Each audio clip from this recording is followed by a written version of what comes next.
Alright, what's going on, everybody? I wanted to do a video here on foam rolling. I've watched a lot of videos, and not necessarily that people are doing it wrong, because I don't believe that there's necessarily a wrong way to foam roll, but I think there's a better way that a lot of people are not doing. I'm going to show you the way that I use to get the most performance out of a foam roller. I've done a lot of research on this. I actually wrote one of my senior papers, on a research paper on foam rolling and its effects on performance in order to graduate. So I've been around the block on foam rolling. Like I said, people are using them, that's great, but they're not necessarily using them in the best way for performance based. So that's what I'm going to show you. Now, the foam roller I'm using, I like these styrofoam foam rollers. The density of them is really nice.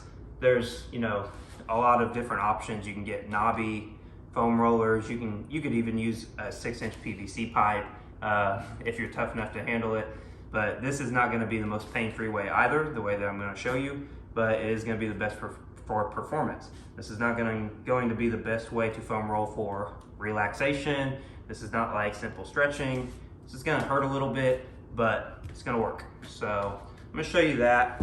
Those knobby ones too, kind of why we're talking about them, they act the same as like a lacrosse ball. Now this is not a lacrosse ball, this is a chuck it ball for the dogs. My lacrosse ball is missing somehow, so this will work for the time being. It's a little squishier than you would like. A lacrosse ball is much more firm, works much better, but this will work for demonstration. So let's get to it on the foam rolling, and then I'll kind of throw in some tips and tricks for the lacrosse ball too that will act as kind of that knobby foam roller. And I'll show you how you can get around having one of those. You don't necessarily need one. All right, so with a foam roller, you can start, on any body part. You don't have to do full body all the time. I like to do full body if I'm going to do it. If I'm going to sit down, take the time to foam roll, I'm going to try to do full body. So what I do is I typically start at my upper body and move to my lower body, because the upper body is most of the time less painful, and it kind of gets you eased into it before you get to IT band and some of those rough spots. So I always kind of start up top. And what I'll do is I'll typically, to be honest with you, I'll just start right here on the back of my head, and I'll just kind of roll this back and forth. And now where I see people mess up on foam rolling is when you get to a spot that's a tight spot or a knot, or the painful spots, they just kind of roll over that, and they want to move on. Those are the spots that you want to do an isometric hold on. And so if I've got a tight spot on my neck here, and there's a knot on this side, I want to really stay on the foam roller right on that spot. Maybe very slight movements. You can kind of see my head moving back and forth just slightly. And that's a good way to work that out. The idea of a foam roller, the rolling is not necessarily what's doing you the good, it's the hold. And so when you get on that knot, you just want to stay on it until it releases. And you'll feel that start to slowly release. And especially, it's a little different in the head, neck area, but especially in your legs. And we'll kind of look at that. So I'll start here and hold on any knots, kind of move around, and right at the base of my skull where some tightness can kind of form. And I'll spend as much time there as I need. And I just like to move down the body. So the next thing I'll do is back of my shoulders. And now you want to get as much weight on the foam roller as you can. So I'll kind of lift my hips, get a bunch of weight on here, and kind of roll that spot. And shoulders are tough for me. This is a spot that stays really tight. And so I can easily find a spot right there. It's kind of painful, kind of knotted. And I'll just hold, and I'll actually move my arm instead of the roller and move that right over that roller in a couple different angles. You may get some shoulder pops, different things, and I'll do that and work that out. Now this may take me 4 or 5 minutes per shoulder. So I'll start there, I'll obviously roll to the other, and then after I'm done with shoulders, I'll kind of move to upper back. And upper back is one that you're gonna get some pops a lot of times, and kind of roll, and you can roll down the spine on this one. Just don't get into lower back just yet. And as I kind of get up here between my shoulder blades, between the scapula, that's the spot that gets tight for me. And you'll see me kind of move my arms, kind of do these little Michael Phelps kind of stretches a little bit. Maybe even come out here wide and do some shoulder rotations. And just stay on those knotted spots. Sometimes in this area, what I'll do is I'll even turn my foam roller the other direction and kind of get an angle on it.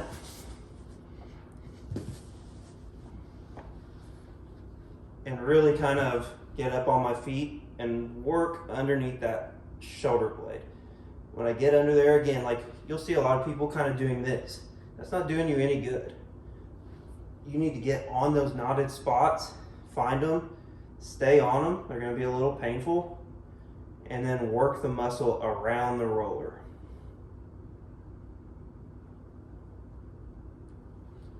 And that's for upper back. Now lower back is not one that a lot of people agree with rolling on. Personally, I think if you do it correctly, you're not going to cause a lot of injury rolling your lower back. Your back should be strong enough, your core should be strong enough to handle this. Now, that being said, I do like to keep my core as tight as possible. And so I'll almost get in a crunch position. I don't want to relax over the back of this roller and put a bunch of backward bend in my spine. So I'll just kind of get on here and I'll roll that out while in a crunch position. You'll see me kind of shaking on these because I'm really contracting my core to stay in a good position. And that kind of works down the posterior chain. So you've got the back of the shoulders, you've got upper back, lower back, and then I kind of move to lats. So when I move to lats, I kind of want to stay right here in this position where I can roll the whole lat out. So I can get all the way up at the top insertion and I can roll all the way down. My insertion's really high, about right here. Some of you may be all the way up here to get to your insertion. But the lat is usually a very painful one for me anyway. And I'll just sit on that. Hear my voice kind of cracking. This is not comfortable. But I'll sit on that spot where they're kind of tight and I'll move around.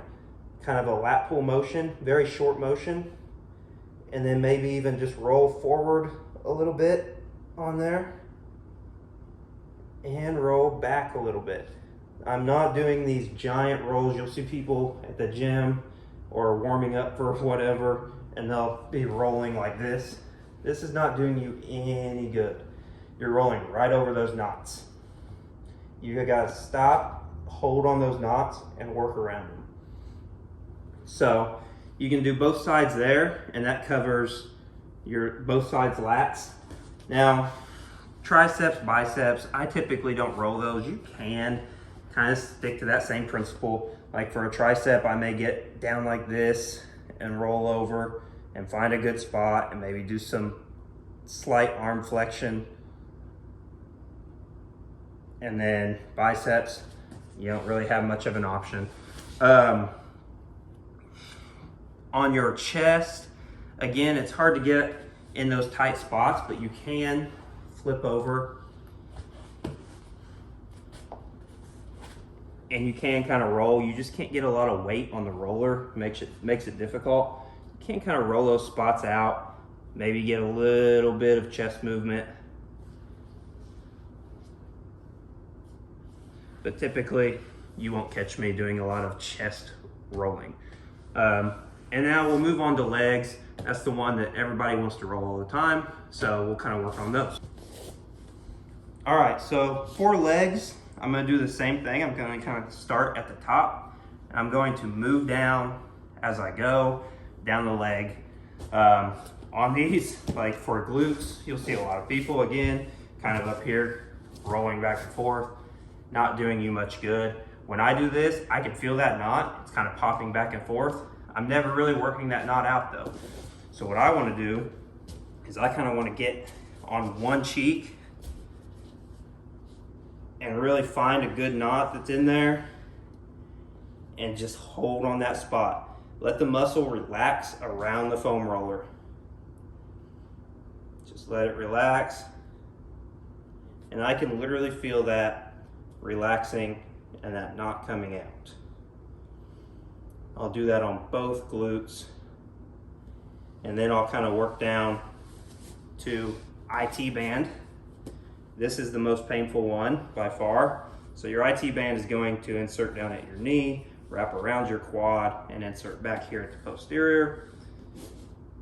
And it's what's going to be tight on most runners, anybody doing some heavy squats, things of that nature.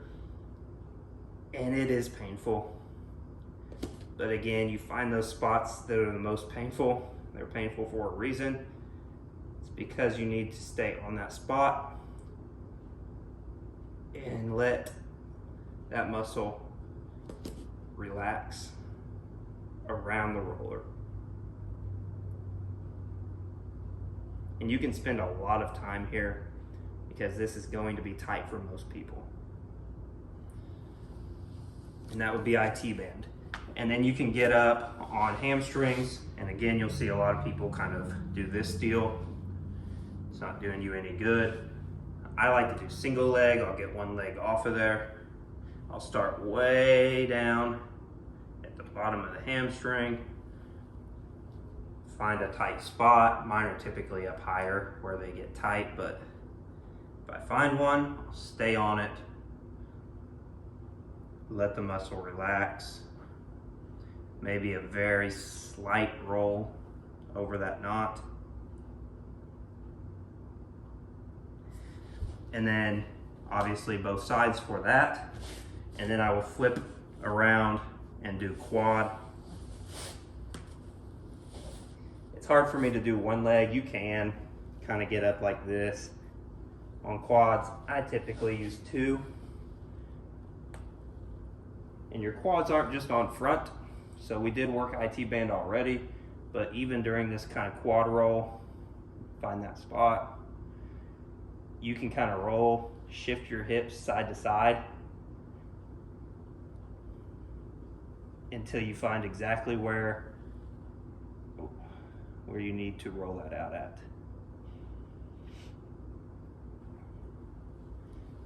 And lastly, with the foam roller on the leg portion is calves. My calves typically don't get real tight. I don't have enough muscle there to get tight, I suppose. But again, you can find that spot. I like single leg. Your calf on the outside is typically a little tighter for me. You can check the inside. Some of you might be all the way down here on your calf insertions. I unfortunately am not.